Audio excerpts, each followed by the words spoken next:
Welcome back, Garbage Time Takes faithful. I know we already uploaded our weekly podcast, of which we had a member that was missing in action, and he felt so horrible that he decided that he could make a little room in his schedule for a little Saturday night quick installment episode. I'd like to welcome in, of course, my co-host Dennis. Thank you, Bobby. I appreciate that introduction. Yes, I was indeed dropping science all week long at the American Meteorological Society conference in Denver, Colorado, and was regrettably unable to attend on Thursday night as my co-hosts put together a great episode for everybody. But here I am, and I'm more than happy to talk about the Bengals and everything else going on in the sports world. I'm sure that they drudged on long enough about the Lions. I still got to go back and listen to the episode, but I wouldn't have been able to participate in that conversation anyway. So I'm sure it all worked out in the end. Of course, there was some. Of course, there was some lovely talk about the Detroit Lions, which was covered, and a little bit of talk about the rest of the playoff slate, Dennis, which I'm interested to get your thoughts on today. But of course, we'd be remiss if we didn't start with none other than your hometown, Cincinnati Bengals, who are going to play against the Baltimore Ravens this Sunday. Divisional matchup, always hits a little bit different. Lamar Jackson ruled out, and with that reflected in the line on this game, minus 8.5 point favorites at the time of looking at this are the Bengals. Dennis, just curious about what your thoughts on this game are. To give you a little background from the pod, kind of what we thought, and maybe it'll give you some talking points. But basically, when we covered this game, at that point, I don't think Lamar had quite been ruled out. Yeah. And so we kind of said that, it's ace in the hole if Lamar plays. This is a very much a ball game.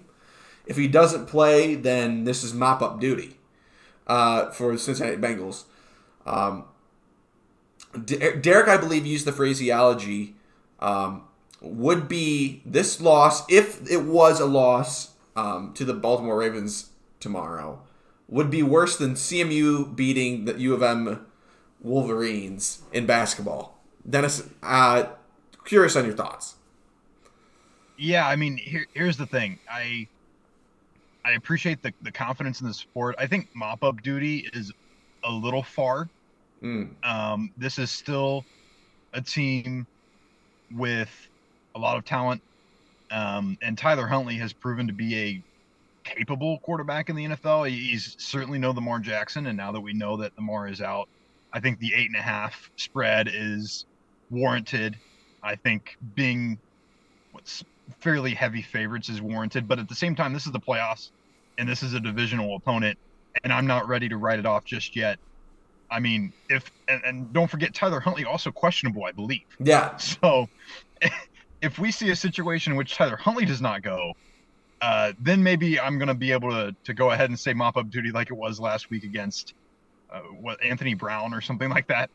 But Tyler Huntley, he doesn't scare me in a way of like, oh, I think we're going to lose, but he's just capable enough that I'm not willing to write it off yet as, you know, sign the score sheets quite yet.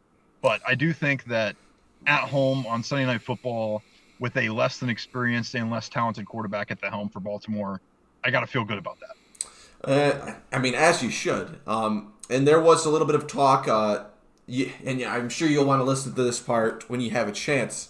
But I proverbially waved the white flag in terms of regression for the Bengals this season. However, Thank you. I did say that I'm not quite sunk yet because we do have this Sunday to get through. And if the Bengals were to lose this Sunday, I would have no choice but to declare victory. Dennis, can you give me your thoughts, looking ahead, if the worst case scenario happened and the Baltimore Ravens rose up? What's the Baltimore Ravens' plan of attack going in this Sunday? What are they going to look to do to try to dismantle the Bengals to pull off the upset, I guess? Yeah, I mean, I think it's quite simple, and it's something that surprisingly, I would say, even after the injuries to La'el Collins, and now we have an injury to Alex Kappa, teams have not been able to do successfully, it's get to Joe Burrow. That's the only way you can beat us. If Joe Burrow has the time in the pocket to process, he is just about better than anybody in the league at getting the ball out. He's been much better about getting the ball out quickly, even under some pressure. But you have to sack Joe Burrow, and even then, it's not always enough. But to get us behind the chains, especially early in drives, and force us into those 3rd and longs where we're going to end up having to punt the ball, and more times than not. That's really the key to this game. I don't see how Baltimore can really offensively, turn on the Jets and just cruise over our defense and get into a shootout and beat us. I don't think that's going to happen. I think if they win this game, it's 17-16 or 14-13 or something like that, where they literally just prevent us from moving the ball down the field like we like to. And the way we like to do that is via Joe Burrow hitting those out routes to Jamar Chase and T. Higgins, then finding Hayden Hurst over the middle, dumping it off to Joe Mixon every once in a while. And so if you're able to shut that down either via great corner play, which I don't think the Baltimore Ravens have, I just don't think that they have a lot of current talent, and they might have a little bit in the way of injury as well. But I don't think they have the current talent in the secondary to shut us down that way. So they've got to beat this offensive line. And to their credit, they've held up, even with the injuries.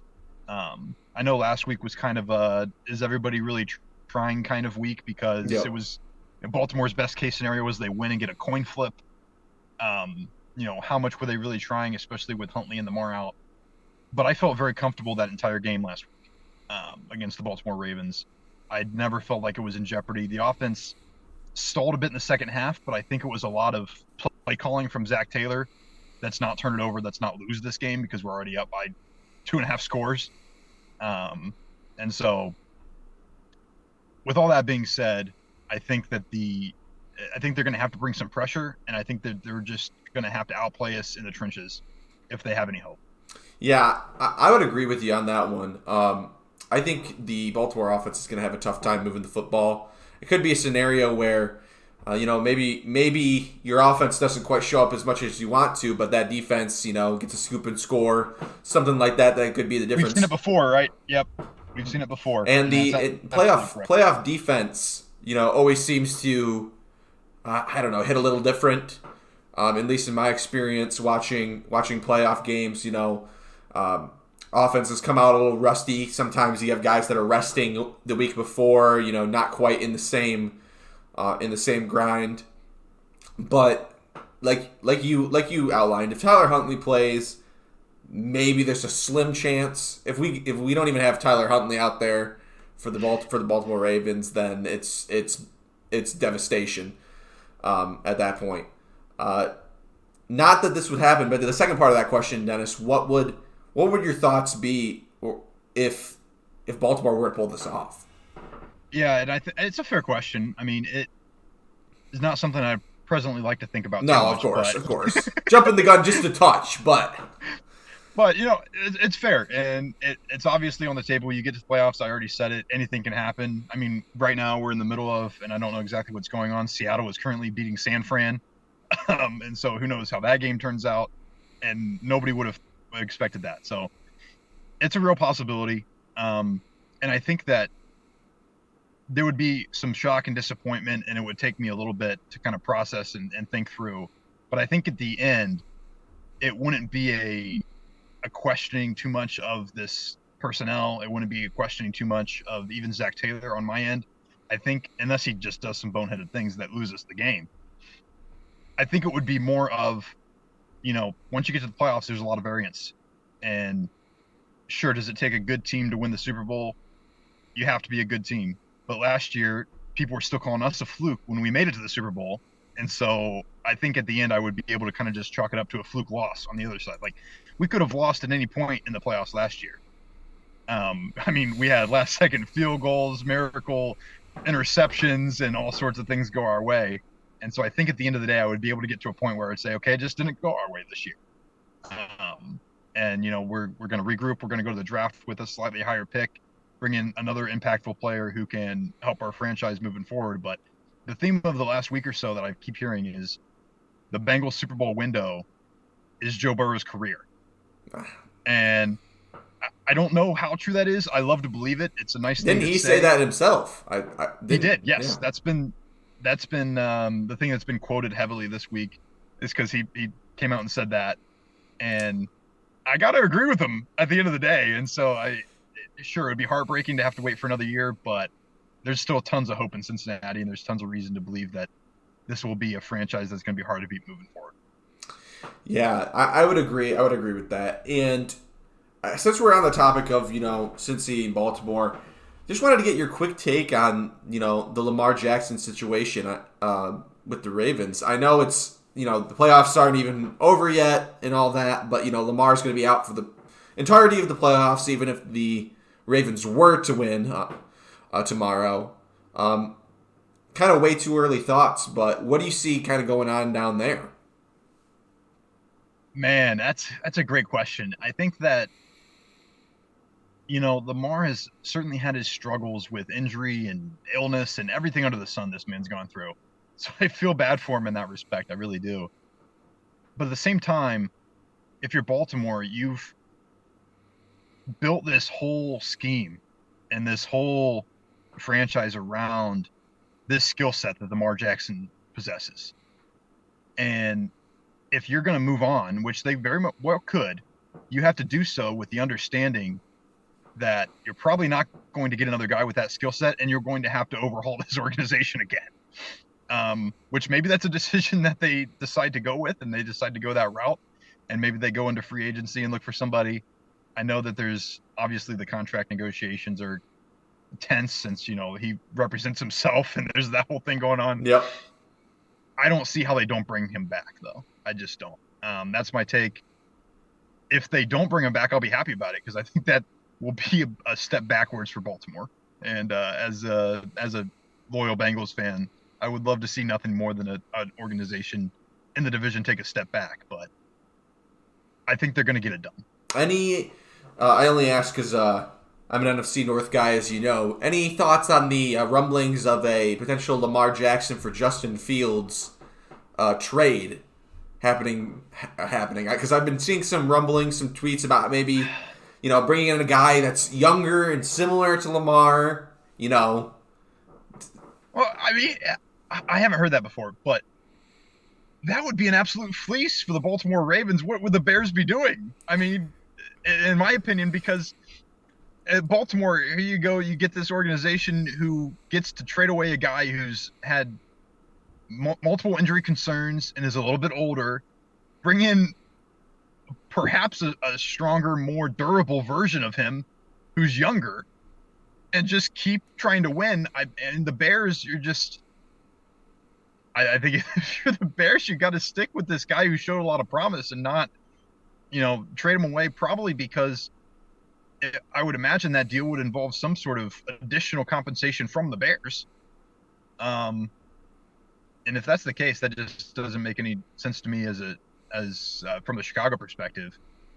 But yeah, if that happens, I'll be a little disappointed because I think Fields has shown some promise. I would go. I don't know. I don't know how I feel about it because I think that Justin Fields. I don't really think that highly of Justin Fields. I think Lamar Jackson is considerably better.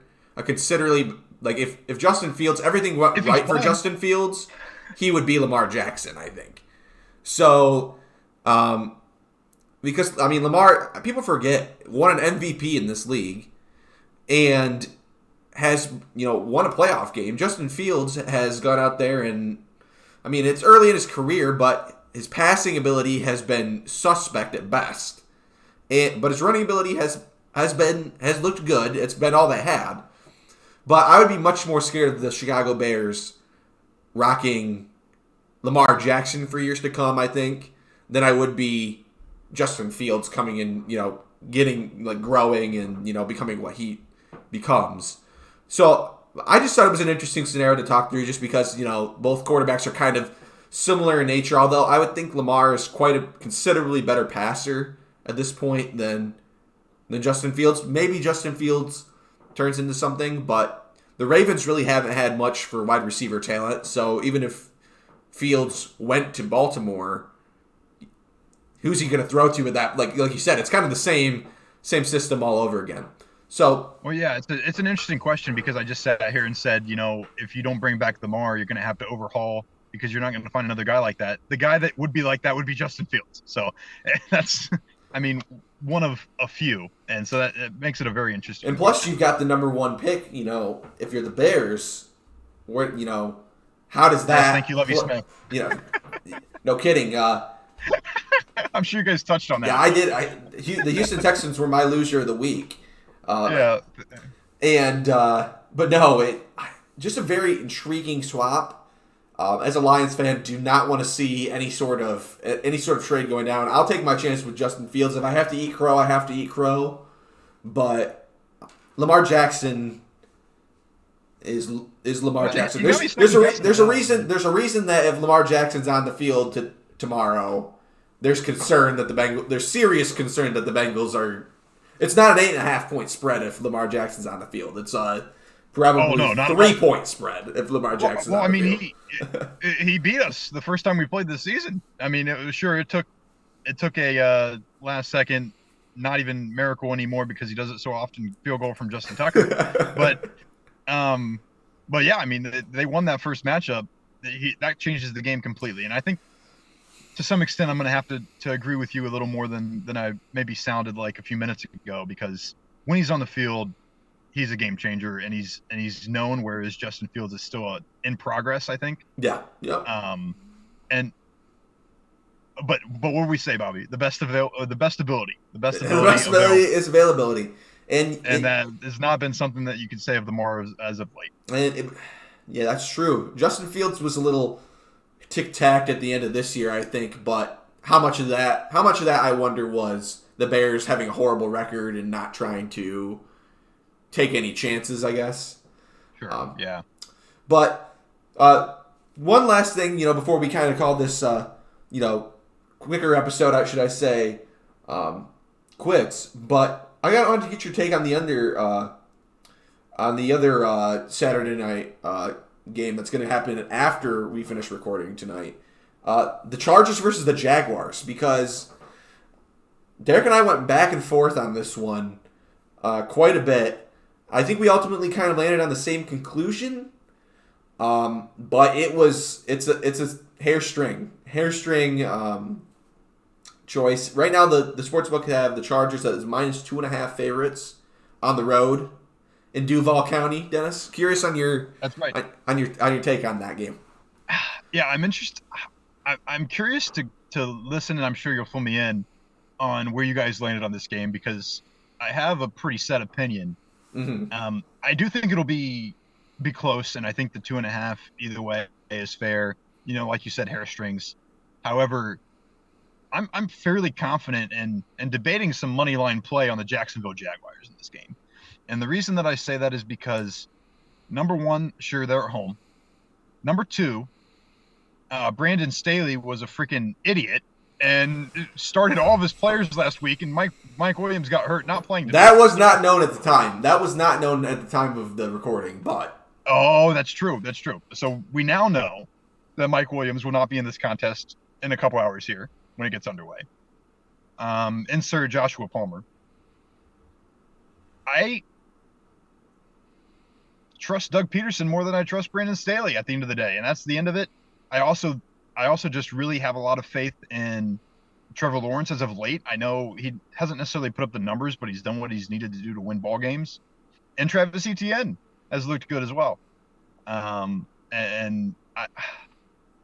Sure, the Chargers have gotten a lot back on defense. There's reason to believe that they've sort of turned the page on this season. And, I mean, that's what catapulted them into the playoffs. If you think back to 4 or 5 weeks ago, they were maybe on the outside looking in at that point. Yep, So yep. Correct. They've turned it on as of late, but so have the Jacksonville Jaguars. Nobody thought that they had a chance at winning the division, and they end up coming in, beating Tennessee last week in a basically what was a playoff game. Sure, it took kind of a miraculous scoop and score from the defense. Yeah. But it should be close. I lean Jacksonville. So a couple things. We both landed when we were picking straight up. We both landed on the LA Chargers. We both took the Chargers actually to win this. I think that it was just a matter of both of us having a little bit more faith in Justin Herbert than Trevor Lawrence. Although for me, not by much. I can't speak for Derek, but for me, it's not much. But I would tend to agree with you on that. But Trevor Lawrence, I think what was the key for me is that Trevor Lawrence did not look particularly good against Tennessee. That's true. And that was kind of shaky for me. However, when we got to garbage time, takes your money. This game came back up again.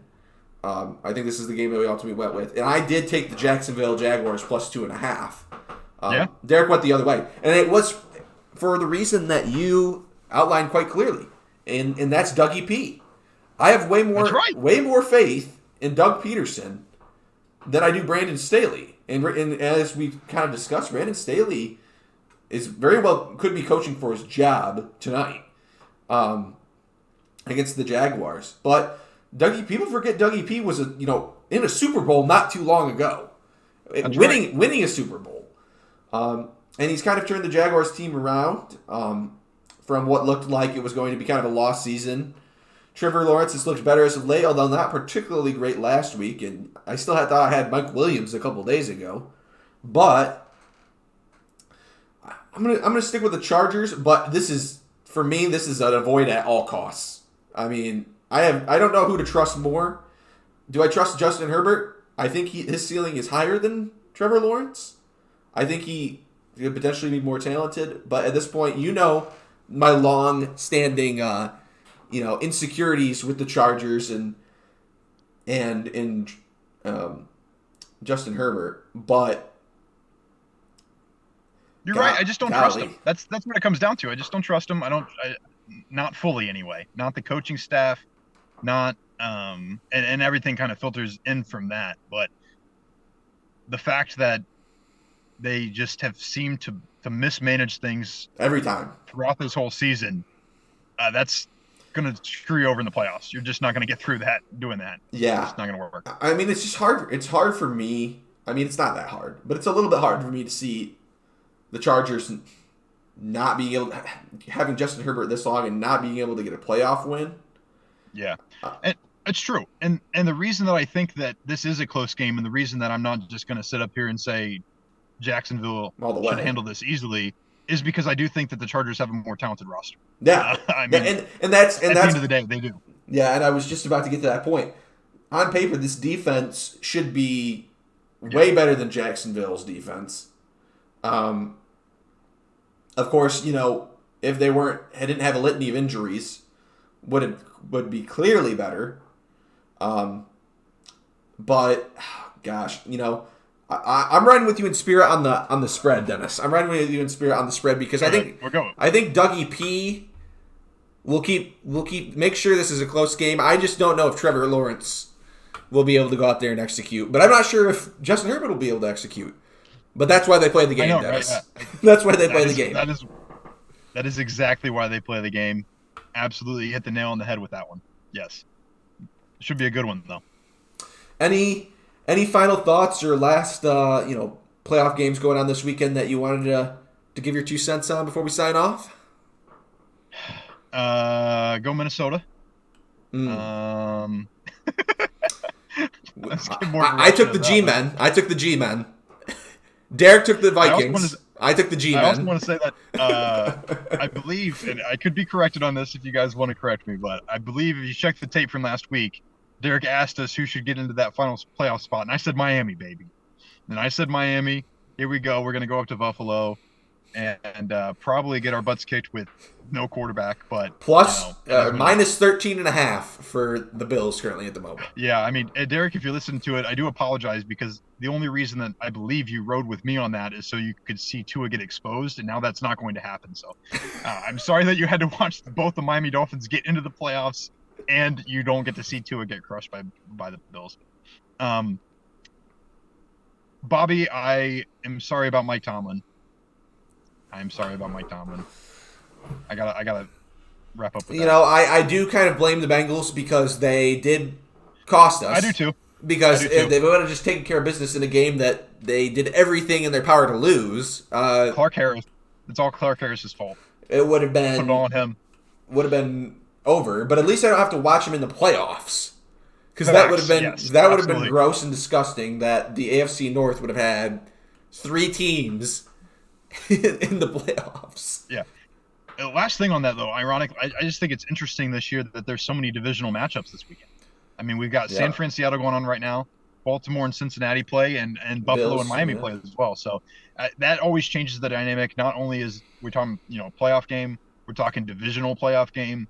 Teams very familiar with one another, and those are always some of the more fun matchups. Okay, last little rapid fire segment here. I want one word answers from you. I'm going to give you a couple different questions. One word answers. One word answers. I think I can manage. Okay. Dallas or Tampa Bay? Dallas. Bills, Dolphins? Bills. Do the Bills cover the two tubs? No. No. Who plays better, Dak or Tom? Tom. Well, folks, that's all you needed to hear, folks. Hot takes from Dennis Weaver. Dennis, as always, pleasure having you on. Glad we could do it. Glad we could do a quick episode. Might have to get another one. Might have to get another quick episode in soon, discussing what has been going on in the MLB world. I want to have a pity party episode with you about our 2 franchises at the moment which are doing absolutely nothing. I still don't think the Tigers have a third baseman at this moment in time. It's the Moneyball quote, man, right? If the ball is hit, there's nobody there to stop it from rolling. It's you got nobody out there. Brutal. The Reds I saw are going to arbitration with 20 million players, so we'll see how that goes for them as well. But we're signing my namesake, whatever his name is, Luke Weaver or whatever. We're saved. Oh, good Lord. I do think that would be a fun episode to do. Absolutely. I'm also working on maybe a waste of time, but a 2023 Reds preview article in terms of projecting starting lineups and rotations and things. Of course. And introducing people to a bunch of names that they've never heard of before because they're a bunch of bums. Absolutely. And with that, folks, that'll do it for our short little episode. Hopefully, you'll have time to watch this before the other Saturday night game occurs. If not, you'll get to see if we were right.